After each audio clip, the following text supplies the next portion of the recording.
क्या कैसा कलेजा इनका कठोर हो जाता है, जीवों को कैसे त्रास देते हैं, कैसे कष्ट देते हैं, सिर्फ अपनी रसेंद्रियों पेट भरने के लिए। दुर्गति का पक्का रास्ता तय करते हैं। ये जो मांस मछली ये सब जीव जंतुओं को भूनकर उबाल कर काट कर खाते हैं, इनकी बड़ी दुर्गति होगी।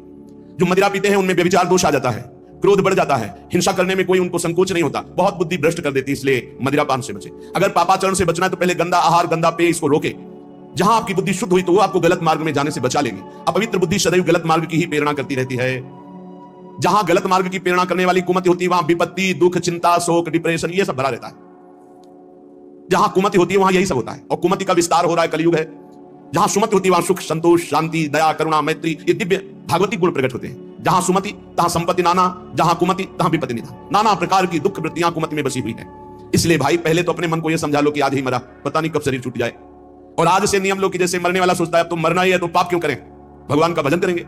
जब परीक्षित जी को पता चला 7 दिन में तक्षक सर्प काटेगा, 7वें दिन उसी समय राजपाट छोड़ करके आमरण अनशन व्रत ले लिया। एक बूंद भी पानी जबान में नहीं रखेंगे, रात दिन भगवान का चिंतन करते हुए भगवान को प्राप्त होंगे। और ऐसा ही संकल्प किया जिससे बड़े बड़े ब्रह्म ऋषि प्रसन्न होकर उनको घेरे रहे जब तक उनकी परम गति नहीं हो गई। स्वयं परमहंस श्रोमणी सुखदेव जी महाराज पधारे और 7 दिन तक भगवत लीलामृत का पान कराया। मेरी बात मान लो, आज ये समझ लो कि तुम्हारा अंतिम समय हो गया। अब आज नियम लो कि अंतिम समय में जैसे कोई पाप नहीं करता, बोले अंतिम समय है, अमुक दान करवा दो, अमुक सत्कर्म करा दो, गंगा जल पिला दो, बस ऐसे ही तुम जियो। पता नहीं कौन सा पल अंतिम समय। हर समय नाम जप करो, हर समय पुण्य भावना रखो, दूसरों को सुख पहुंचाओ, पवित्र रहो, भगवत प्राप्त हो जाओगे। हर श्वास तुम्हारी भगवत प्राप्ति है। अगर हर श्वास में नाम चल रहा है तो चिंता मत करो, वो आखिरी श्वास भगवान की प्राप्ति करा देगी। जैसे पुत्र के बहाने से अजामिल ने पुकारा नारायण तो भगवान हरि के पार्षद आ गए, यमदूतों की फांसी काट दी और उन्हें जीवन मुक्त बना दिया।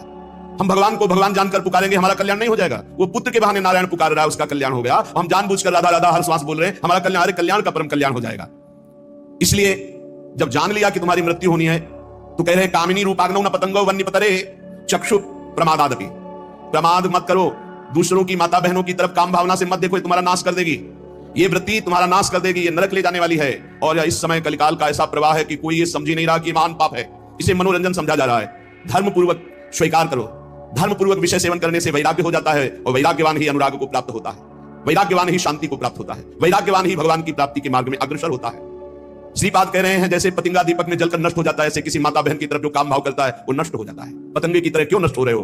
अद्यस्वा ना पतिष्यतो शिव पुषा पोषाय दोषा करे। तुम्हारा शरीर आज नहीं तो कल नष्ट ही हो जाएगा, तो पापाचरण क्यों कर रहे हो? धर्म पूर्वक क्यों नहीं जीते? कुर्याह संगम भंगवास नियमो वृंदावने गृह्यताम। जो नियम लेते हो उसी को भंग कर देते हो, नष्ट कर देते हो। आज से ये नहीं करूंगा, फिर 4 दिन बाद कर बैठते हो कुसंग। आज से ये नियम लेता हूं, संकल्प लेता हूं। कोई बिरला निर्वाह कर पाता है? कुछ सत्संकल्प लिए जाते हैं तभी जीवन प्रकाशमान होता है। जीवन में कभी मदिरा नहीं पीऊंगा, परिस्त्री गमन नहीं करूंगा, जुआ नहीं खेलूंगा, मांस नहीं खाऊंगा, बड़े बूढ़ों की सेवा करूंगा, अवसर बन जाए तो दूसरे के लिए अपने प्राण भी न्यौछावर कर दूंगा। ये सतमार्ग के पथिक के दृढ़ नियम होने चाहिए, चाहे गृहस्थ हो चाहे विरक्त हो। अगर नियम नहीं है तो प्रेम की प्राप्ति नहीं हो सकती। जब विरक्त होकर चित्तवृत्ति प्रभु में नहीं लगाई जाती तो फिर बहुत गंदे गंदे आचरण आ जाते हैं। व्यसन करना, नशे की उसमें रहना, अरे भगवान नाम से बढ़कर कोई नशा है? चित्तवृत्ति को परमात्मा